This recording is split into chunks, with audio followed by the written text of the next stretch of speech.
Bonjour, donc à travers cette présentation, nous allons expliquer comment on peut faire de l'enseignement direct d'un cours et sa publication sur YouTube. On commence donc pour le contexte. Premier semestre, j'ai eu l'occasion d'assurer l'enseignement du module VoIP aux étudiants de réseau télécom. Sans présence physique, comme je n'avais pas le contexte à l'époque impliquait que je ne pouvais pas assurer le module réseau télécom, et par conséquent il fallait assurer d'une certaine manière une continuité par rapport à l'enseignement de ce module, même s'il y avait des responsables du TP, et donc par rapport aux connaissances que j'avais, les compléments d'information que je pouvais apporter à ces étudiants, donc j'ai essayé de faire des sessions d'enseignement et un complément aux connaissances existantes aux étudiants en réseau et télécom, et expérimenter donc l'enseignement à distance et comment on peut avoir un impact sur la compréhension des étudiants. L'objectif du cours, en fait, s'articule autour de 3 points. Donc le premier, c'est gestion d'un grand nombre de participants en même temps, s'adapter à la bande passante limitée des étudiants, donc la plupart ne peuvent pas recevoir un streaming vidéo en direct, donc il faut assurer l'enseignement en utilisant juste la voix et créer une ressource persistante qui pourra servir d'autres étudiants. Donc surtout dans le cas du VoIP où il y a un manque d'expertise, particulièrement dans notre faculté. Donc voici quelques outils matériels que j'ai pu utiliser. Donc il faut assurer une qualité de son irréprochable. Donc il faut utiliser des casques et des microphones dédiés à cela. Donc pour assurer la visioconférence, donc j'ai utilisé Zoom. Néanmoins, c'est une solution payante au-delà de 40 minutes. Et donc il y a des alternatives comme Jitsi et d'autres produits open source qu'on peut déployer à l'intérieur de la CHB.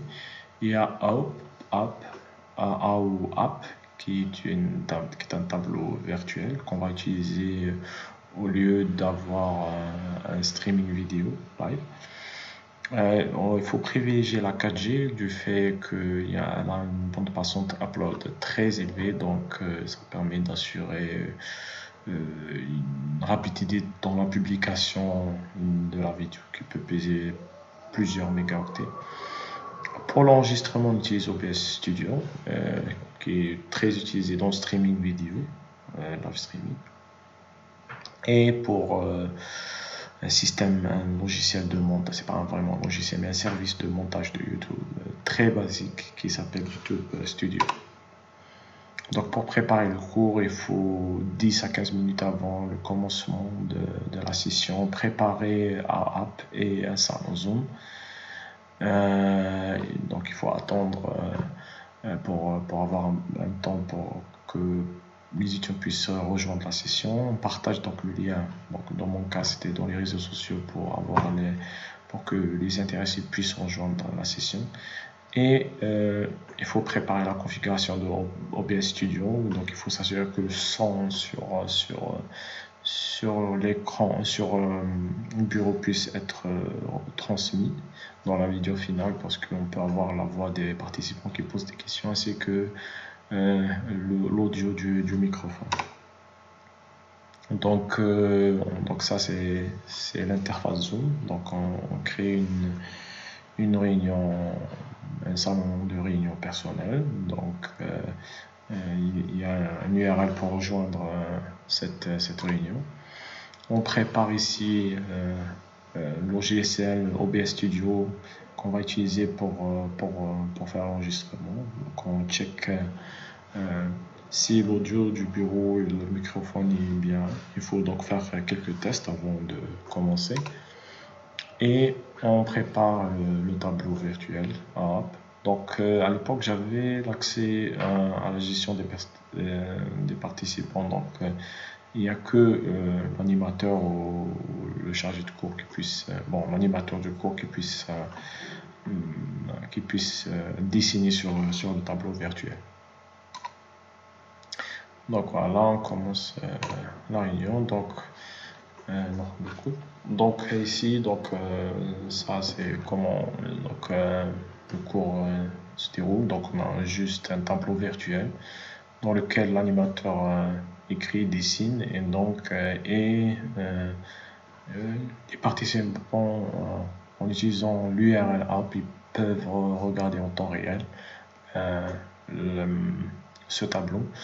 Et donc ils peuvent participer en utilisant la voix par rapport en utilisant la communication Zoom. Donc il faut juste noter que à part Zoom, donc on peut utiliser aussi Discord pour la voix. Donc si on n'a pas accès à Zoom, et il y a des solutions qu'on peut utiliser si on installe un système à l'intérieur de STHB.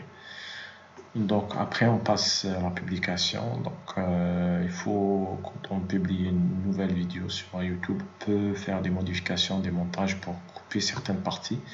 Donc il y a la fonctionnalité trim qui permet de découper une vidéo pour éliminer certaines parties qui ne collent pas dans l'enchaînement du cours.